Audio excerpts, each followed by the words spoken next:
इथे मी अर्धी वाटी पोहे घेतले आहेत, 2 कच्चे बटाटे घेतलेले आहेत, त्याची सालं काढून घेतली आहेत. पोहे स्वच्छ पाण्याने धुवून 5 मिनटं थोडंसं पाणी घालून साईडला ठेवून दिले आहेत.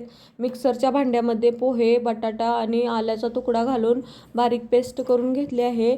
एका भांड्यामध्ये पेस्ट काढून त्याच्यामध्ये 1 चमचा ओवा, 1 चमचा मिरची, कांदे 2 घातले आहेत, थोडंसं जिरं घातलं आहे, चवीनुसार मीठ घातलं आहे आणि 2 ते 4 चमचे कॉर्नफ्लॉवर घालून घेतलं आहे. व्यवस्थित मिक्स करून घेतलेलं आहे. इकडे कढईमध्ये तेल घातलं आहे, त्याच्यामध्ये छोटे छोटे गोळे सोडून घेतले आहेत आणि व्यवस्थित तेलामध्ये फ्राय करून घेतले आहेत.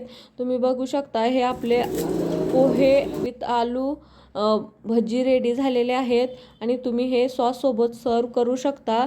हे आतून नरम आणि बाहेरून कुरकुरीत असे आहेत. आवाज तुम्ही बघू शकताय, खूप छान लागतं. एकदा ट्राय करून नक्की बघा.